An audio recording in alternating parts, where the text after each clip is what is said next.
में, अजमेर में, मालेगांव में, बॉम्बे में, नांदेड़ में, परभनी में, हैदराबाद के मक्का मस्जिद में, सूरत में, वडोदरा में, अक्षरधाम में, अहमदाबाद में 21 जगह बम ब्लास्ट मैंने किया। अतीश चटर्जी ए बंगाली ब्राह्मण ने कोर्ट में लिख कर दे दिया, मेरे पास में दस्तावेजी सबूत है। और सारे जगह मुसलमानों के नौजवानों को पकड़ा, सारे जगह मुसलमानों के नौजवानों को पकड़ा।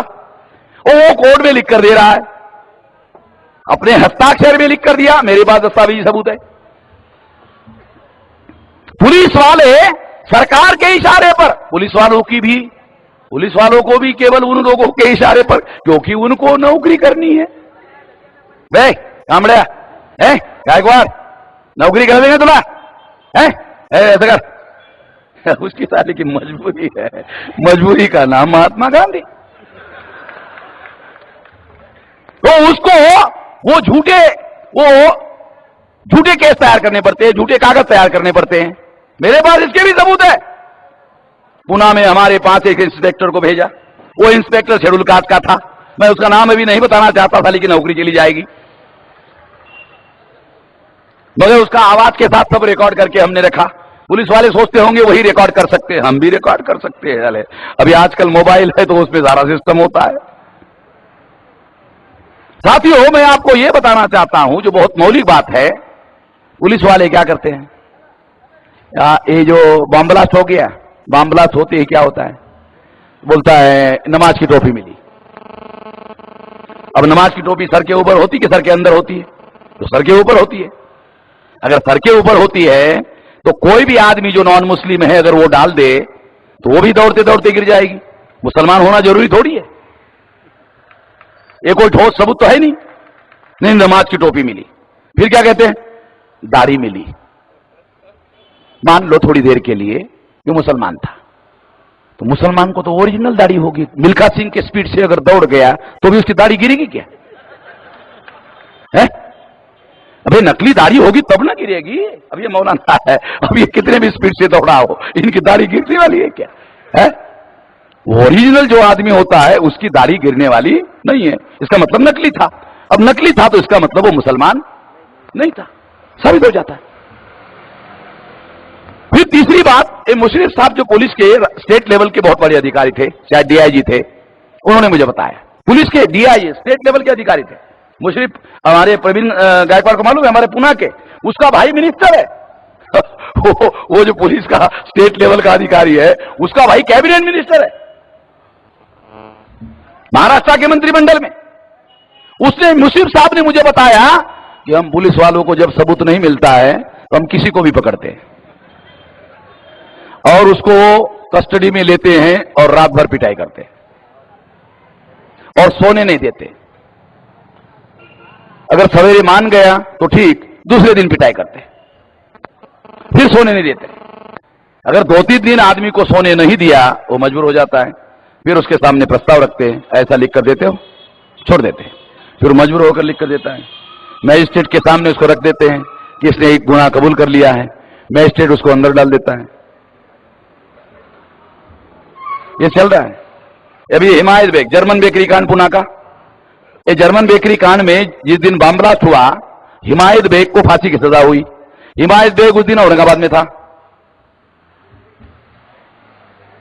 वो आदमी उसमें शामिल ही नहीं था, वो उस दिन औरंगाबाद में था। और कैसे पता चला? क्योंकि पुलिस वालों ने कोर्ट में जो गवाह प्रस्तुत किए सारे के सारे झूठे। वो कैसे? हमारे पास सबूत है, क्योंकि वो सारे स्टिंग ऑपरेशन में उन्होंने बताया पुलिस ने हमको पीटा, पुलिस ने हमको बताया कोर्ट में ऐसा ऐसा बोलो, हमने बोल दिया, इस वजह से उसको फांसी हुई। एक आदमी औरंगाबाद का था, उसको भी पीटा था। वो कोर्ट में आया, कोर्ट के आते आते कोर्ट में उसका हृदय परिवर्तन हो गया और कोर्ट में कहा नहीं वो मेरे साथ था, उस दिन औरंगाबाद में था। तो जज ने क्या कहा, अरे इसको हटाओ, इसको हटाओ, ये होस्टाइल हो गया। यानी जज को निष्पक्षता से निर्णय देने के बजाय जज भी उसमें शामिल।